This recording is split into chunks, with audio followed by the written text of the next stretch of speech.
Assalamu alaikum warahmatullahi wabarakatuh. Alhamdulillah. Alhamdulillahi wa kafa wa salatu wa salamu ala rasulillah wa ala alihi wa sahbihi ajma'in. Amma ba'd. فأعوذ بالله من الشيطان الرجيم. بسم الله الرحمن الرحيم. وجاءت كل نفس معها سائق وشهيد. لقد كنت في غفلة من هذا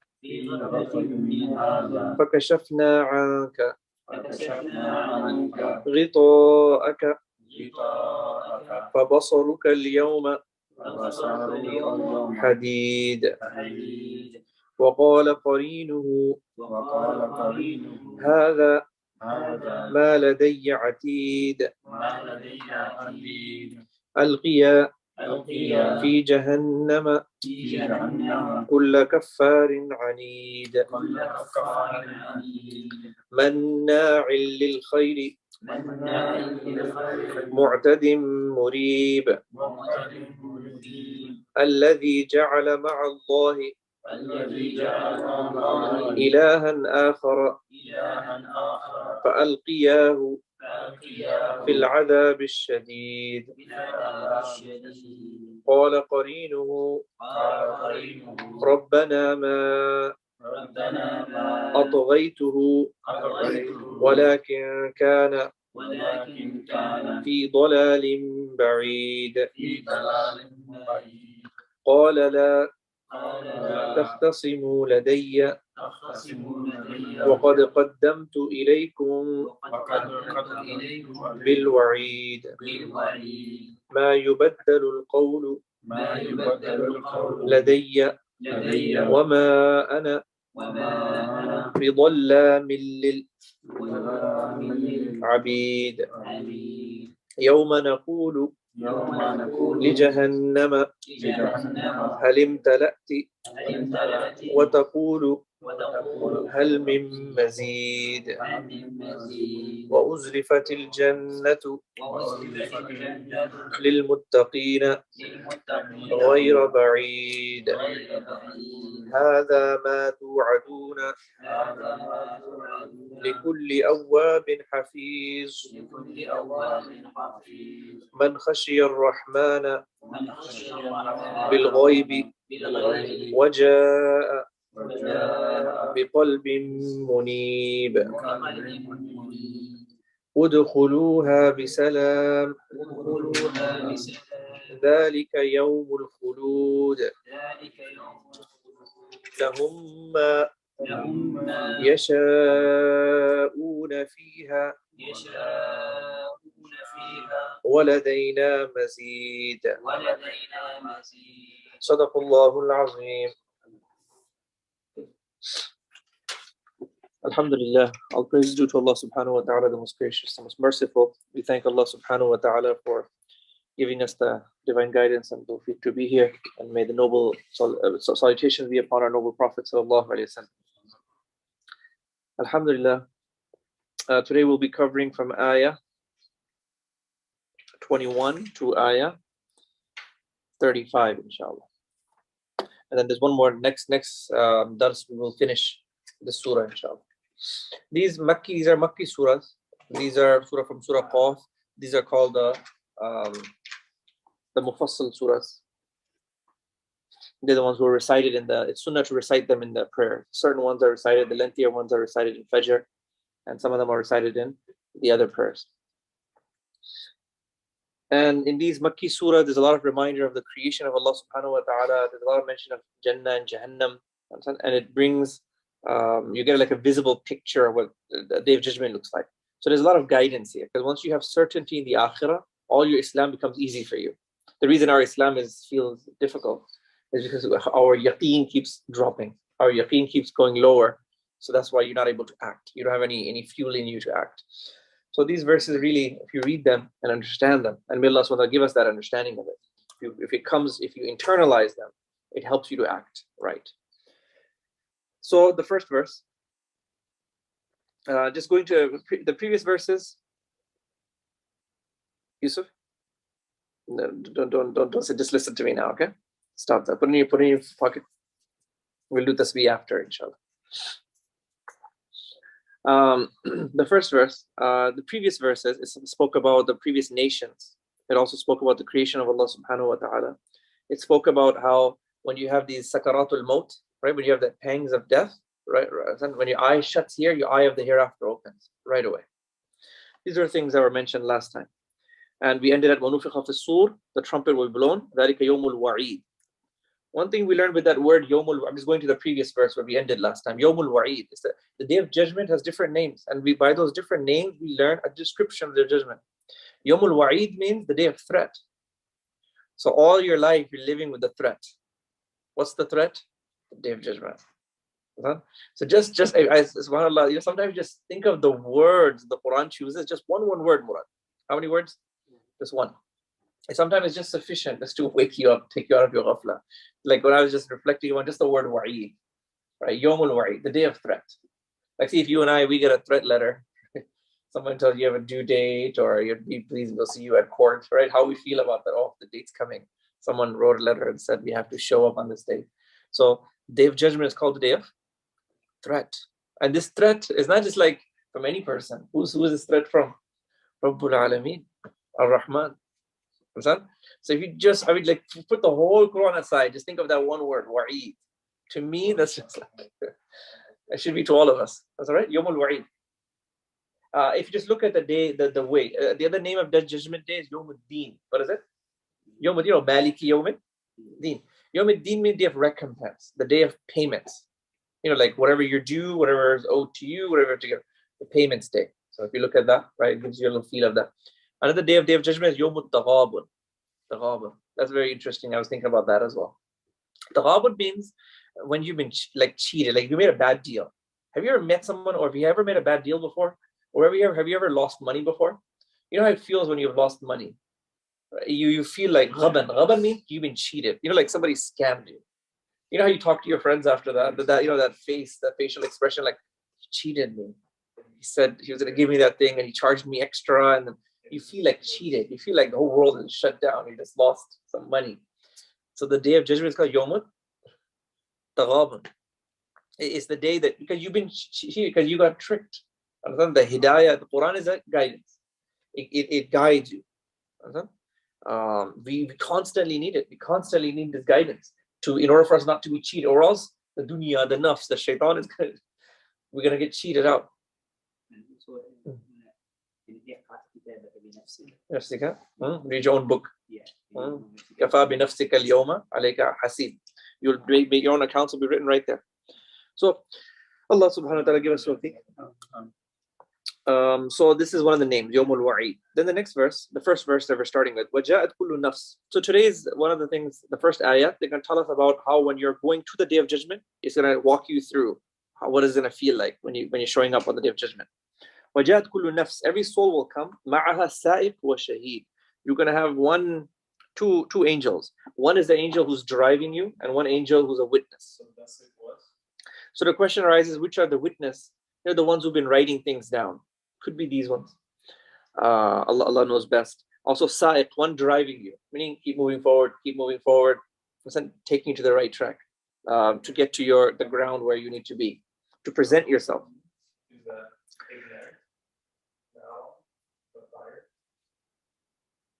Then the next verse, لَقَدْ كُنْتَ فِي غَفْلَةٍ مِّنْ هَذَا. You used to be in ghafla in regard to all this. Meaning you lived your life, you're in ghafla of this. You didn't focus too much on the day of judgment. You wanted to forget about that. You wanted to not think about death. Although as a Muslim, what are we supposed to be doing is the opposite. Sometimes, when you speak to death about certain people, they tell you to stop talking. Like, don't talk about it. That's why we need to have our next meal, right? Dinner's not going to feel so good if we keep talking about death here, right? So, but in Islam, it's the opposite, right? Prophet ﷺ has recommended to speak about. He also said, "Hasibu qabla an tuhasabu." Take yourself to account before you're taken to account, right? So our teachings are different. A Muslim's approach has to be different. He has to think about the day of judgment, right? He takes himself to account before death. Now he's not the guy who wants to ignore death. Who wants to ignore? He embraces it. So Allah subhanahu enable us to embrace it. So where are we? So you're in ghafla. Okay. So فَكَشَفْنَا عَنْكَ غِطَاءَكَ.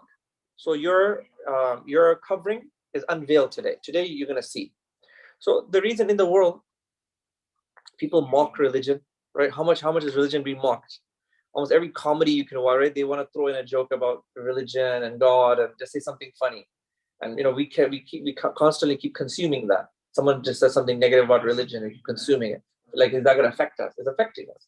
Because see, then you become numb to it. And it's okay that somebody just mocks religion. You just say, okay, let's move on. What else? People do that all the time. You've been accustomed to it. You're not even disliking it from your heart. That's unacceptable. For as a believer sitting in a gathering and someone is mocked deen, right? Doesn't Allah mention in the Quran in one place? I said, like, if somebody's mocking, you need to get away from that place because you're part of it, or at least you have to hate it at least in your heart. But that's wrong. So on that day, people who say, "Oh, I can't understand religion," or they're mocking deen, on that day, they're understanding. So it's saying on Yawm al-Qiyamah, those mockers and those people who don't understand, they'll be understanding everything on that day. فَبَصَرُكَ الْيَوْمَ حَدِيدٌ, and your eyesight that day will be sharp. Your eyesight will be sharp. Like you're looking very far out. And actually, that is psychology. Sometimes it's a person who does a crime, if you look at them in the courtroom, usually their eyes are they're looking sharp and they're very alert. Because they're seeing everything before them. That's how someone who's done crime, that's how he once he does crime, when he's caught, then now he sees everything and he sees it in a very different light. So this is the idea here. فَبَصَرُكَ الْيَوْمَ حَدِيدٌ. The Sufiya, the scholars of Islam who are specialists of the inner self, of the batin, they will say, "An-nasu niyam." It's a quote of theirs. "An-nasu niyam," that mankind is generally in a sleeping state. فَإِذَا مَاتُوا انْتَبَهُوا. You go through a sleep in the world. So the realities, unless you connect with the Quran. Quran brings you back to realities. But normally you stay in a sleeping state. When you die is when you really wake up. Death is the time that you really wake up to the reality. But Allah will not make us that our state. You want to be in a more of a sleeping, awake state. Without this guidance, without connecting with the revelation of Allah subhanahu wa ta'ala, without salah, without connecting with the revelation, it's not going to be possible. The Quran is a book of guidance. And this reminds me of something else. I was listening to some shuyukh who were saying that somebody made an objection on Islam, that Islam is not not the correct or the final religion in the world. Because the Muslims, when they pray Fatiha, they say Ihdina sirat al-mustaqim. So they're still asking for show us the straight path. And they say that even before they're about to pass, the last prayer they make is they still say what? Ihdina sirat al-mustaqim. It looks like they're still looking. Show us the straight path. But that's wrong. It's because that person misunderstood that the hidayah is not, we have different levels of hidayah. So one is Ihdina sirat al-mustaqim, the hidayah, the non-Muslims need to come into Islam. What you and I are getting from the Quran is a hidayah to be within Islam, to guide us along the way of Islam. So we're asking for something else. When a non-Muslim reads Fatiha, he's asking for a different level of hidayah. You and I are asking for a different level of hidayah. I just thought I'd throw that in. That was a tangent, but I think it's an important tangent. Okay, so just remember the answer is hidayahs of different levels. Muslims are asking for the one, they're already Muslim, they're asking to be guided along the way here because they still need assistance. So much, right? We read Fatiha how many times? Right? Every prayer.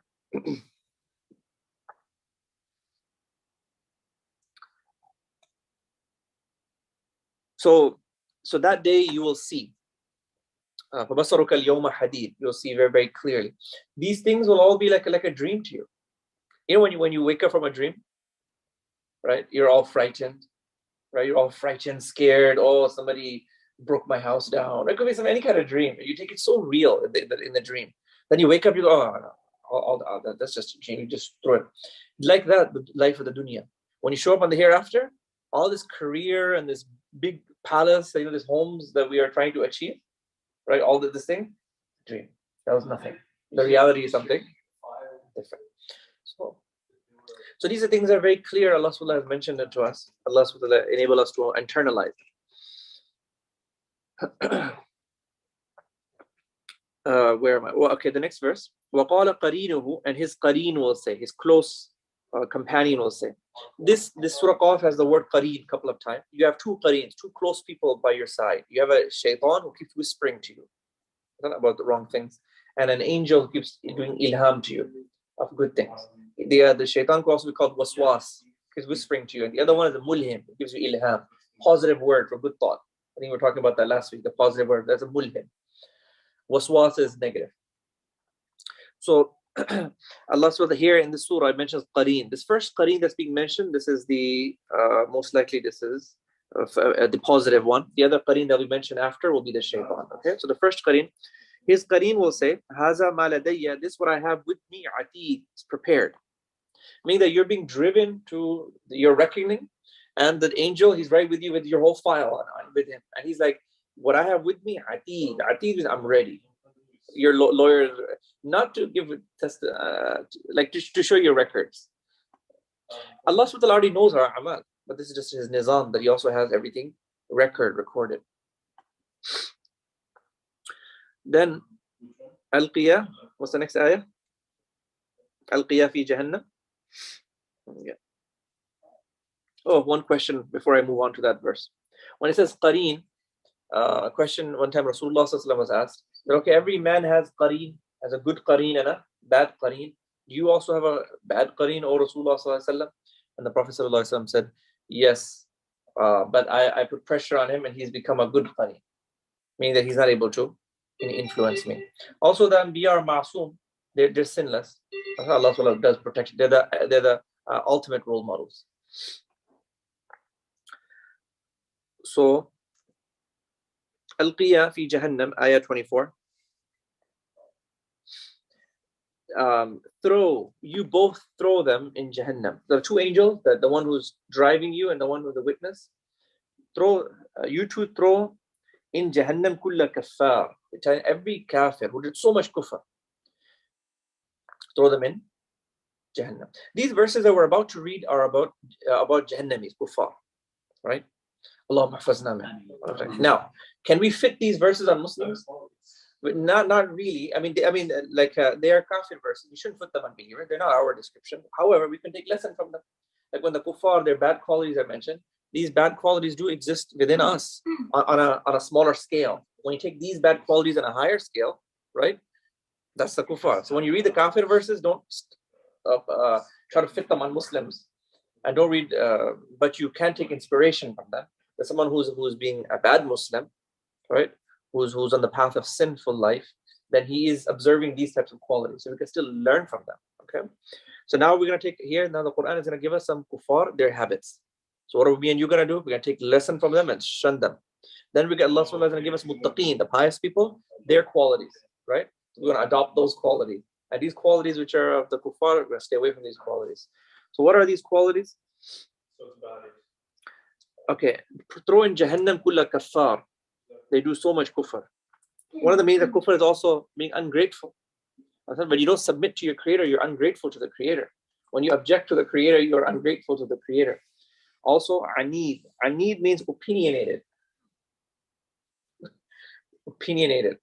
You know, opinionated means like you're firm on your opinion. No one can. That's, in zid. In the Urdu language, you use the word zid. It's also an Arabic word, zid. You shouldn't have zid, because if you have zid, you're going to have zid with Allah subhanahu wa ta'ala. You're going to have zid with everything. You have to be humble. You have to be ready to accept the truth. That's what arrogance is. So one of the qualities of the kuffar is what? They were what? Anid. Very firm on their opinion. No one can change them. So me and you shouldn't be like that. We should always be ready to change. Before the Quran, we should be ready to melt our hearts. And if we see the truth, we're going to follow it. Right, Murad? We always have to be like that. We should keep teachers above us, right? Who are going to guide us. We shouldn't be like, no, I'm opinionated. Just my opinion. Because if you're going to be like that, the truth will come, and then you'll stick to your opinion and leave the truth. Truth go ahead, that is my opinion. It can't be like that. We have to say that if the truth comes, then I will accept. I will accept. To keep humbling yourself. Don't do zid. Zid means, zid in Arabic literally means opposite. Kids have it in them, right? Zid from a young age, but it's okay. At that time when they're children, zid is okay. I mean, nothing's like, their accounts haven't opened. But zid, as you keep growing older and older, is something we have to, like doing the opposite. Dad says to do this, that kid is going to do the opposite. Don't have that. Right? That's arrogance. Right? You have to learn to turn. You have to learn to submit to the truth. Allah subhanahu wa ta'ala enable us. Then the next quality, manna'il lil khair, preventer of khair. Preventer of khair. So kafir was going to Jahannam. His next quality is what? Third one is what? Preventer of khair. Something good is happening in the world, he wants to throw a wrench in it. He wants to be an obstacle for khair to take place. So now, but let's bring it down to our Muslim level. So never be part of, you're stopping the khair as a Muslim. You and I, there could be a time where khair is going to move forward and you're the guy in the way. The khair is not going to move forward and you're blocking it. For your own personal gains, you're what? Manna', you're stopping the khair. Okay, also Allah says in the Quran, Sad an sabil, stopping from the path. No, we have to follow the straight path. We have to help others get on the straight path. Can you imagine how bad that is that you're on the straight, you're stopping people from the straight path? Can you imagine that? That's terrible, isn't it? Because whole life is about following the straight path and being on the right track and eluding and indicating others to get there. And imagine you're the gentleman who is not following the straight path and making sure other people don't get on. So it's we have to be very aware. And knowledge is going to help us do it. Sometimes people are with ignorance, they do these types of things. So may Allah subhanahu wa ta'ala grant us sound knowledge. Okay. So then see with ilm, you'll be ilm is like nur. You'll be able to see through things. And then it's gonna tell you, it's gonna make you humble and it's gonna help you not do this. Then mu'tad. Mu'tad is crossing the limits. What is a kafir? Another habit of his, he does mu'tad. He crosses limit. Allah subhanahu wa ta'ala has put hudud. These are limits of Sharia. You don't cross these limits, don't cross that limit. Right? Keep looking this way. Okay. So he crosses all limits. So we don't want to cross limits. Actually, let me just say something else on that note. As Muslims, we have a halal limit. Right? Something is halal and then haram. Actually, the rule is even halal, we're supposed to not have too much halal. We're supposed to limit our halal even the halal, you're supposed to limit yourself. The Muslim who goes, no, if it's halal, I'm having it. I'm consuming all the halal. I'm going to have all the halal. Then there's a chance that you'll go to the haram. You have to limit even your halal. It's just like, but in the hereafter, full throttle. You get to push the paddle down. You can have whatever you want in Jannah. That's the place of full throttle. Here, even the halal, even when you eat, right? What's the sunnah of eating? 1/3, right? So like that, Allah will give us that tawfiq. It's very important when it comes to a subject of desires. Most people who get into the haram desire is because when it comes to halal, they always like to go all the way with it. When it comes to halal, don't go all the way with it. Limit yourself, even in the halal. That's the recipe, by the way. That's the key point. Then Allah will prevent you. Because if you're even stopping from your even halal, you're limiting your halal. What are the chances you'll go to the haram? Now your chances are very less. Allah subhanahu wa ta'ala give us that tawfiq. But whereas the kafir is the whole opposite. Mu'tad, he's crossing all limits. Murib, the other one is he's a doubter. He's in doubt himself, but he likes to put others in doubts as well. He doesn't have any dalil, any evidence for his doubts. We are fact-based, right? This is an actual physical revelation that we have with us. This kafir, he's murib, he's giving people doubts. Then الذي, the one who جعل مع الله إلها آخر, the one who makes with Allah subhanahu wa ta'ala other deities, and he has all these other gods as well. He doesn't just look at the one creator. He's all these other. There's only one real creator, but he's got these other fake ones that he's made up. And let's bring that home to us and to the kafir, but on a lesser level to us. For example, your nafs. People, they just do, oh, this is what I want to do. That's how you ask them, this is the sunnah, but they say, but this is what I want to do. So you're following your nafs. Or the money. Sometimes you ask people, why don't you come to worship? Wealth or status. They have a certain status they're trying to keep, and they compromise the rules of Allah subhanahu wa ta'ala. The wealth, sometimes shaitan, na'uz billah. That's your other ilah, your other God. So alladhi ja'ala ma'allahi, this is further describing the kafir, the one who made other than Allah subhanahu wa ta'ala other gods. فَالْقِيَاهُ, so both of you throw him fil adab al-shadid, in a very painful punishment. So you two angels take him and put him in a painful punishment. Allahumma hafazna. And then قَالَ قَرِينُهُ, this word qareen came again. Now this is the second time it's come. Now this is the shaitan, the one who's whispering bad stuff. Now, when that kafir will be told you have to go to Jahannam now, because you failed. So at that point, in that desperate attempt, he'll say, I'm not going alone. I mean, I'll go, but I'm not going alone. I need all those people who told me bad stuff, they're coming along with me. I'm definitely not going alone. So he wants the shaitan who's been whispering to him, he needs to come along. Anybody who's ever told him bad stuff, need to come along.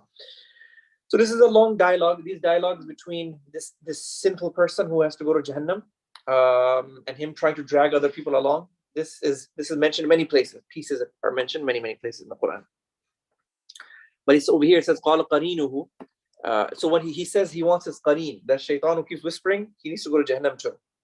The shaitan argues back. He goes, "Rabbana, my Lord, ma atghaytuhu. I didn't make him do bad. Because remember, he only whispered to you. I didn't make him. You still had your own willpower. وَلَكِنْ كَانَ فِي ضَلَالٍ بَعِيدٍ. But he was very astray. He was misguided himself. It's all his fault. He was a very misguided man. I just had to whisper to him, and he just followed along all my paths." So he's putting the blame on shaitan. And also another place in the Quran, the person will say that, okay, or I have to go to hell anyway, right? That's the verdict. But I want the people who told me to do bad, double punishments. Like that. So Allah SWT say, yeah, don't worry. You don't have to tell us that, right? Because we give everything with justice. People who told you to do bad, they are going to get, because they did bad and they told you bad. Also, when people, there's a khutbah of shaitan, right? Shaitan also gave a khutbah one time. He gave a lecture. It's recorded in the Quran, right? You all know that famous verse, the khutbah of shaitan? No? Okay, I'll tell you. Qala shaitan. Shaitan says, when the sinful reach Jahannam, lamma qudiya al-amr, when the matter is decided, inna Allaha wa'adakum wa'ad al-haq, he'll get on the pulpit, shaitan. Now he's giving a speech to all the people in Jahannam. He's trying to tell them that, get off my back. You did your things and I did my things. What was it? Lamma qudiya al-amr. Help me with the verses. Inna Allaha wa'adakum wa'ad al-haq wa wa'adtukum. Allah promised you the promise of truth. Wa wa'adtukum, and I promise you, فاختلفتم. Help me with the ayats. What's after that? Inna Allah wa'adakum wa'ad al-haq wa wa'adtukum fa'akhlaftukum. And I promised you and I betrayed you. وَمَا كَانَ لِيَ عَلَيْكُم مِّن سُلْطَانٍ. I didn't have power over you. Right? And shaitan can't control you. You are full in your own power. Shaitan just whispers. That's why the test of the world is something that human beings could bear. Allah says He doesn't put a test on us that we cannot bear. فَلَا تَلُومُونِي, don't blame me. وَلُومُوا أَنفُسَكُمْ, blame yourself. مَا أَنَا مُصْرِخِكُمْ وَأَنْتُمْ مُصْرِخِينَ إِنِّي كَفَرْتُ. And shaitan will say, I deny. بِمَا أَشْرَكْتُمُونِي مِنْ قَبْلِ, with what you all did shirk with me prior. Meaning that even I'm letting Allah SWT know that I've got nothing to do with the bad that you've done. The shirk that you've done prior, I've got. Inna zalimeen lahum, and then he will also say that zalimeen, people who do wrong, painful punishment. So everyone disowning them, each other on that day. That's why they say, bad friends. One of the ways people learn bad things is through bad friends. People will disown. That friendship is not real. Anybody, if you're having friendship with someone for a bad friend, is that going to last on the day of judgment? On the judgment, you will hate each other, and you would want to put each other in trouble on that day. Okay, that's not true friendship. The only true friendship is for taqwa. People who pray together, who worship together, who inspire each other, that's going to be the friendship that will last. You will all go to enter Jannah together. The muttaqeen are going to enter Jannah together. Allah make us of that, inshallah. Okay, so where are we? All right, so qala qarinuhu, right? His qareen, the shaitan says, ma atghaytuhu, I didn't make him do all these bad things. Walakin kana, but he was so misguided himself. Qala, then Allah subhanahu wa ta'ala will say, La takhtasimu ladayya, stop arguing before me. La takhtasimu ladayya. Or either Allah subhanahu wa ta'ala or it says Allah will say. Allah will say. La takhtasimu ladayya. You two stop going at it with each other. وَقَدْ قَدَّمْتُ إِلَيْكُمْ بِالْوَعِيدِ. And I presented before you the threats. Meaning that this day, this threat of Jahannam was presented before you. Quran is the most read book in the world, right? We're reading the Quran. How many times are you and I saying Malik Yawmiddin? All right, every Fatiha, the day of recompense, the day of recompense. So it's saying that all my threats were presented before you.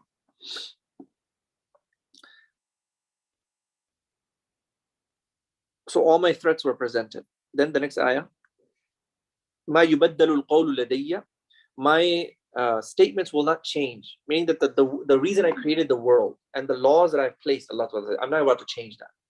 It's not about to flip. The laws are going to go. وَمَا أَنَا بِظَلَّامٍ. And Allah Ta'ala say, I'm not going to do zulm. lil abid, to my servants. So it's going to go as has been mentioned. And then the next ayah, يَوْمَ نَقُولُ لِجَهَنَّمْ, and remember the day that we will say to Jahannam, هَلِمْ تَلَأْتِ, are you filled? وَتَقُولُ, and Jahannam will say, هَلْ مِن مَزِيد, are there more?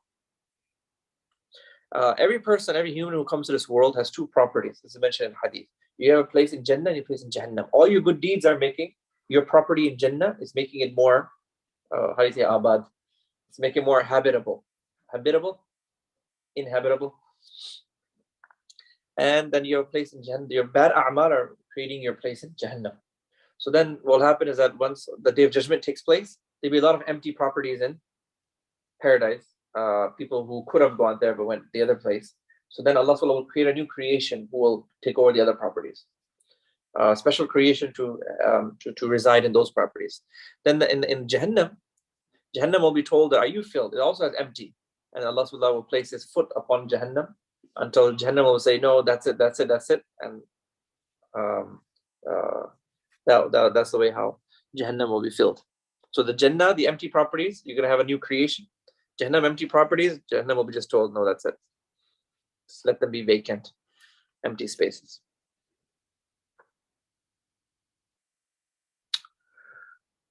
So, are you filled?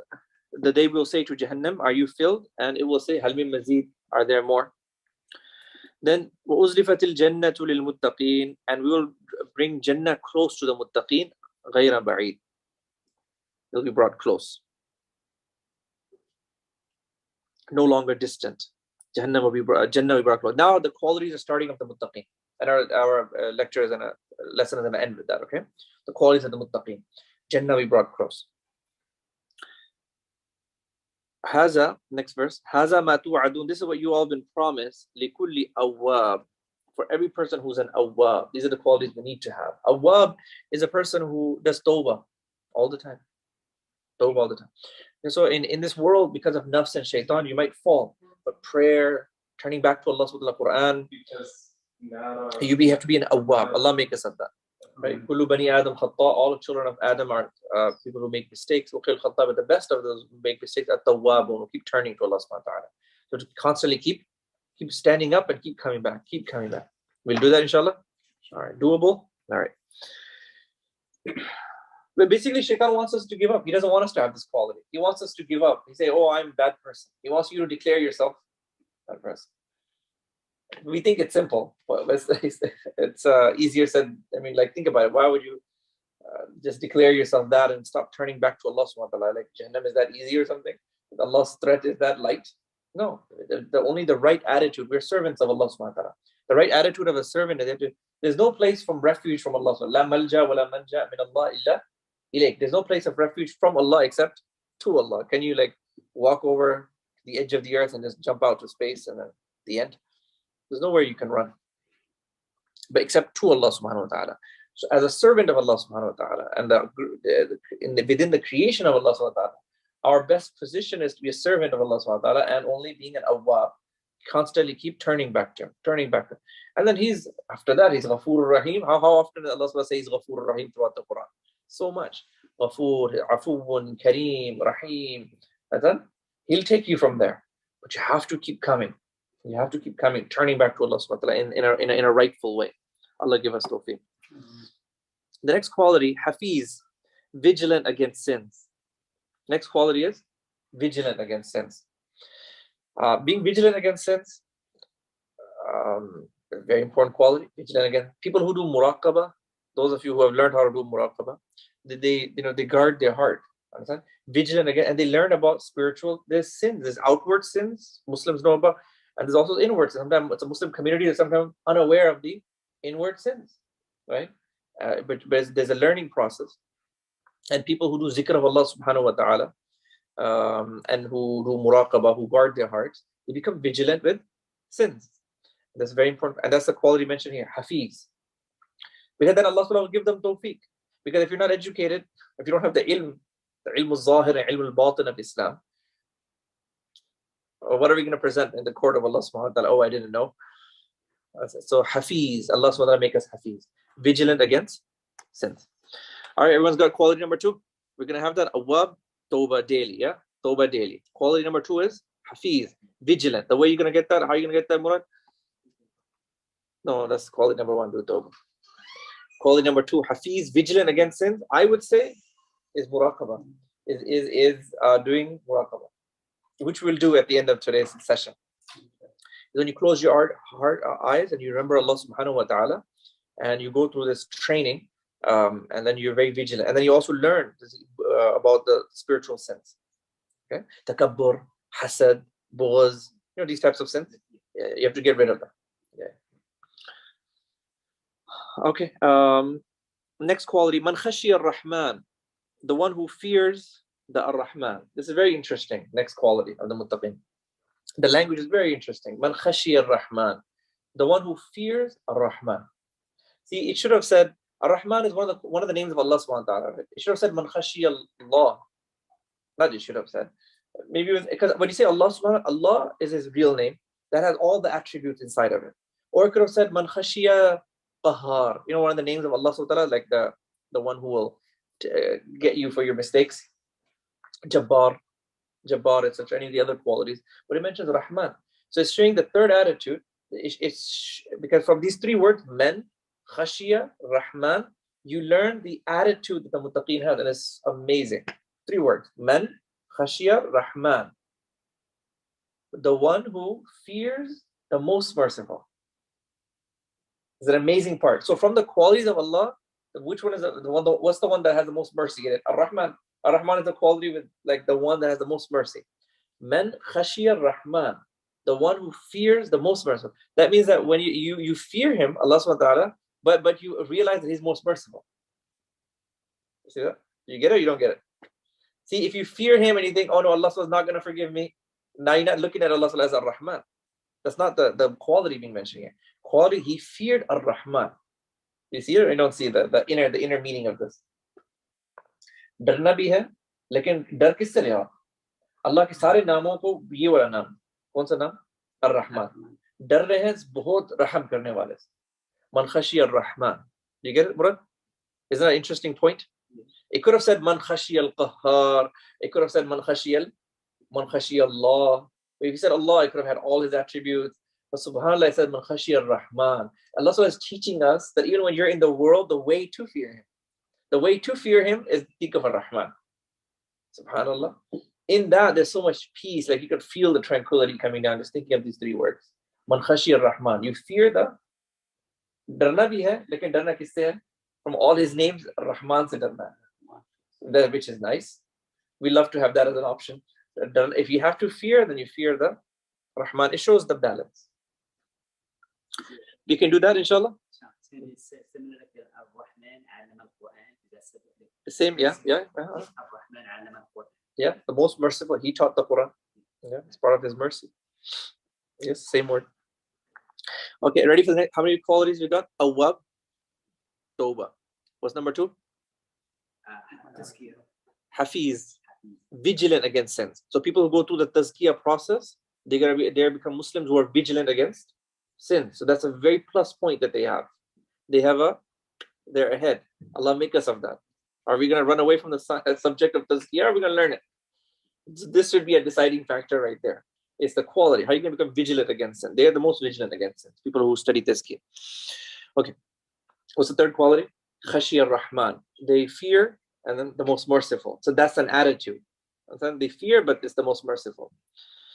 And then the next quality is وَجَاءَ بِقَلْبٍ مُنِيبٍ, and they'll come on the day of judgment with a sound heart.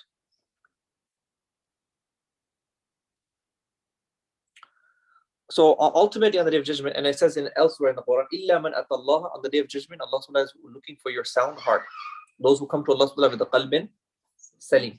So ultimately, and now a question could arise here is that these external teaching, the sunnah that we're observing, these things all contribute. Everything contributes to finally a sound, but the real thing is sound heart. Allah subhanahu wa ta'ala is not going to judge us by the color of our kufi or something, or what kind of a clothing we're wearing. It's going to be with sound heart. So Allah subhanahu wa ta'ala grant us that.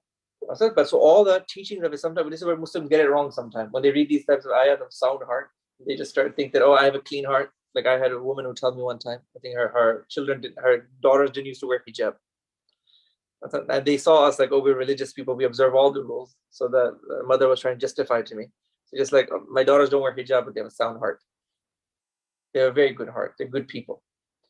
Okay, but the teachings of Islam are still applicable. All the fara'id of Islam, external, they're all applicable.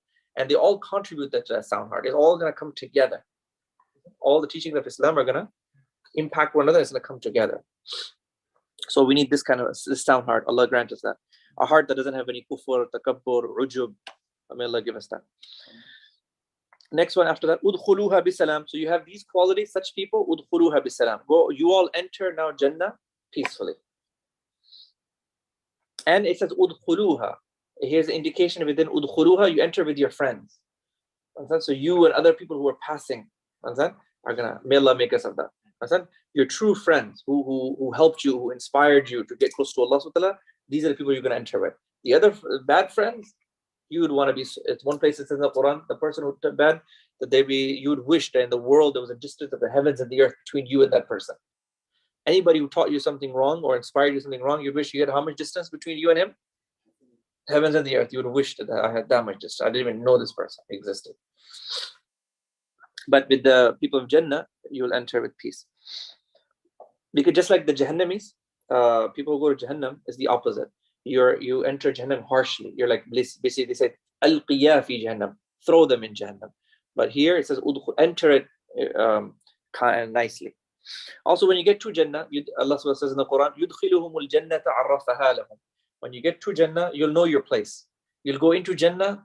Jannah is vast. But you can imagine how Jannah is. You'll know your place. You'll know your direction. No one needs to tell you. You won't go end up in someone else's property.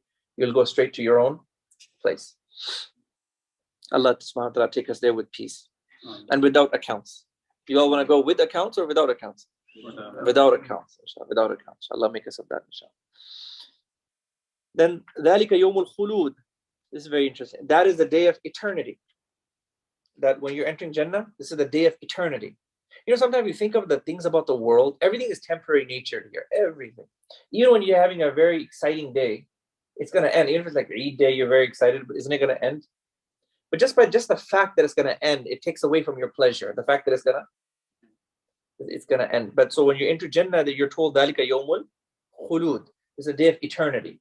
This day can just go on and on and on and on and on.